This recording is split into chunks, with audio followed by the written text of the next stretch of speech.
और अब बात कर लेते हैं राजा हत्याकांड की। राजा मर्डर केस में अब एनकाउंटर की मांग उठी है। राजा के भाई विपिन रघुवंशी ने कहा है कि जब आरोपियों ने जुर्म कबूला है तो एनकाउंटर होना चाहिए।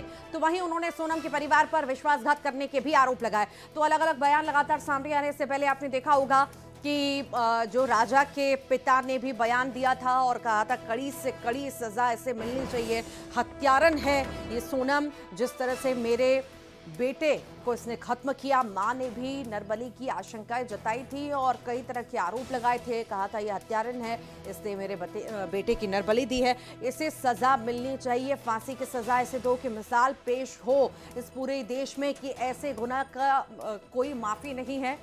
और अब इसी बीच ये बड़ा बयान भाई का।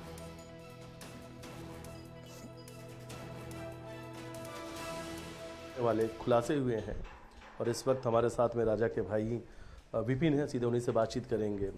शिलांग एसआईटी लगातार इंदौर में पूछताछ कर रही है, आरोपियों के घर गई, सोनम घर गई, आपके घर भी आई थी बयान लेने के लिए, जांच लगातार जारी है, क्या? देखिए, मेरे घर पे 3 अधिकारी आए थे, मुझे नहीं पता वो शिलोंग से कहाँ के थे, मगर अधिकारी 3 आए थे, उनसे पूछताछ करी थी। तो आप लोग यहाँ पे सोनम जैसे 4 दिन रही है तो किस प्रकार से उसका व्यवहार लगा था, आपको कहीं शक नहीं हुआ था, इस तरह की हमसे नई बातें करी थी उन लोगों ने। तो हमने कहा था देखिए सोनम यहाँ पे जब 12 तारीख के दिन सुबह जब आई थी तो हम लोग ज़्यादा गौर नहीं कर पाए थे कि परिवार का माहौल तो उसमें बना था हमारा, तो उसमें हम लोग ज़्यादा से पूछताछ नहीं कर पाए। दूसरी बात, जेठ का महीना लग गया 13 तारीख से, तो मैं तो सामने जा नहीं पाया उसके में। हालांकि ये जो देखा था हमने तो फ़ोन पे बातचीत कर रही थी रूम में जा के, और मोबाइल पे जब भी डाइनिंग टेबल के बैठती थी तो चैट करती थी। तो क्योंकि हमको सब इसलिए नहीं हुआ उस जगह पे, क्योंकि इसके माता पिता ने बोला था तो ये ऑफिस का काम जो है फ़ोन पे करेगी, आपको कोई तकलीफ तो नहीं है, तो हमने कोई तकलीफ नहीं है, इसलिए हमने उस पर शक नहीं करा। आप लोग की मांग क्या है इन आरोपियों को लेकर? देखिए जिस प्रकार से जांच हो रही है वो उसमें सारे खुलासे हो चुके हैं। तो इन 4-5 आरोपी ने जो है इसने मामले को जिस प्रकार से राजा को मारा गया है, तो इन सभी से सारे सबूत मिल चुके हैं। तो इनको अभी पुलिस द्वारा जो है इनको कोर्ट से जेल भेजेंगे और जेल से फिर इनको फिर मिलेगी धीरे से। तो ये इतना सब कुछ होने का मैं चाहता हूँ इनको इनकाउंटर करो, खत्म करो एक बार में। उन्होंने कहा भी है कि जब सोनम मिलेगी तो एक ही सवाल आप लोग पूछेंगे कि आपके बेटे की हत्या, आपके भाई की हत्या क्यों की? हम लोगों को खाली सोनम से ये बात करना है, तो सोनम ने राजा को मारा क्यों, उसकी गलती कहती है, बस हमको एक ही से पूछना, बस और कुछ पूछना नहीं ज़्यादा। और राजा रघुवंशी की हत्या के आरोपियों की रिमांड कल खत्म हो चुकी है और जिसके बाद आज शिलांग पुलिस आरोपियों को कोर्ट में पेश करने वाली है। रिमांड के दौरान शिलांग पुलिस ने 5 आरोपियों से वारदात का रिक्रिएशन भी करवाया है। अभी कई सवालों के जवाब नहीं मिले हैं, ऐसे में संभावना पूरी है कि पुलिस आरोपियों की और रिमांड मांग सकती है।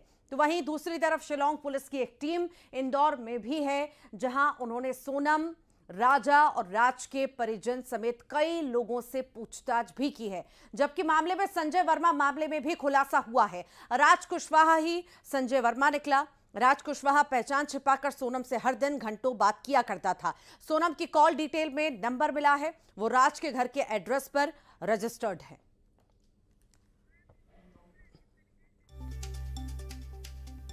तो आरोपियों की आज कोर्ट में पेशी होनी है और यह माना जा सकता है कि अब रिमांड की मांग जो है पुलिस के द्वारा की जाएगी। रिमांड कल खत्म हो गई थी और पूछताछ का सिलसिला भी लगातार जारी है। ज्यादा जानकारी लेंगे, सहयोगी मिथिलेश हमारे साथ जुड़ गए हैं। मिथिलेश, आक्रोश है कि आखिर किस तरह से बेटे भाई की हत्या कर दी गई और साथ ही साथ गम भी बहुत ज्यादा है। इसी बीच हमने सुना राजा के भाई साफ तौर से कह रहे हैं कि हमारे साथ विश्वासघात हुआ है, आरोपी पकड़े जा चुके हैं तो इनका एनकाउंटर करना चाहिए।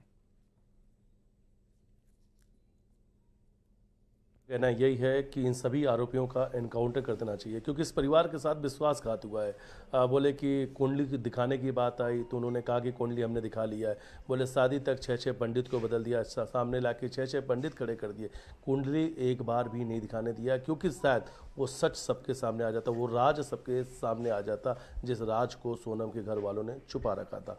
फिलहाल लेकिन अब एक और बड़ी जानकारी सामने आई कि जो संजय नाम के एक नए किरदार की एंट्री हुई तो वो राज ही निकला और लगातार उस नंबर से सोनम से राजी बातचीत कर रहा था। परिवार के लोग हमारे साथ मौजूद हैं, उन्हीं से बातचीत करते हैं।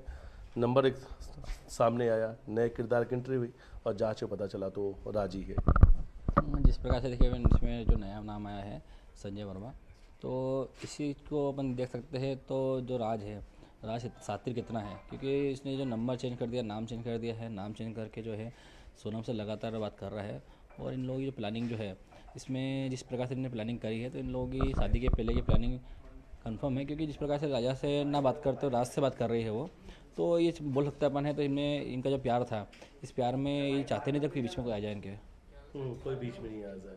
अच्छा, अभी एक चीज़ है कि लग रहा है कि कोई चीज़ मिसिंग तो हो रही है, क्योंकि अब तक ये समझ में आ गया कि सोनम का प्रेमी राज है, प्रेमी राज के दोस्तों ने राजा की हत्या कर दी, लेकिन मकसद क्या था? क्योंकि वो राजा को छोड़ भी सकती थी, शादी भी नहीं करती, तमाम ऐसी चीज़ थी, लेकिन हत्या ही क्यों की?